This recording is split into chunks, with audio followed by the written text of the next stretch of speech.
Le tableau de trésorerie mensuel est l'outil indispensable pour la création et le suivi de l'entreprise. Il est utile pour trouver d'une manière empirique les fonds nécessaires pour la création de l'entreprise et assurer la pérennité de celle-ci. Une entreprise doit faire face aux paiements mensuels. Si elle n'a pas les fonds nécessaires, elle risque d'avoir des problèmes avec les fournisseurs, la sécurité sociale et l'État. Elle risque même des poursuites et dans certains cas sa liquidation. Il ne faut pas oublier qu'en France, 60% des entreprises ferment par manque de liquidité.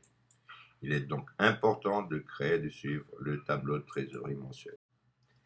Une précaution élémentaire doit être prise. Notre exemple donne les encaissements provenant des ventes et les décaissements pour payer les fournisseurs. L'entreprise doit payer la différence de TVA à l'État.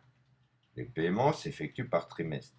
Donc, dans le tableau de trésorerie, il faut indiquer les valeurs, toutes taxes comprises, sans oublier la TVA qui est due à l'État. La différence entre la TVA encaissée et la TVA payée est de 39,60 €. Elle est due à l'État au 4e mois. Il ne faut pas confondre vente et encaissement, achat et paiement de facture. Le tableau de trésorerie prend en compte les encaissements et les décaissements et non pas les ventes et les achats. La composition du tableau de trésorerie est très simple. Première partie, les encaissements, leur total. Deuxième partie, les décaissements, leur total. Troisième partie, la trésorerie du début de la période, l'écart entre les encaissements et les décaissements du mois, et enfin la trésorerie de fin de période. Il est évident que pour chaque mois, la trésorerie de fin de mois doit être positive. Voici les grandes lignes des encaissements.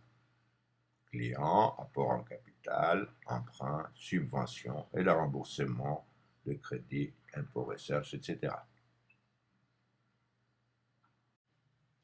Et voici les grandes lignes des décaissements. Les fournisseurs, les charges externes, les achats d'immobilisation, le personnel, la TVA à payer, le remboursement d'emprunt, etc.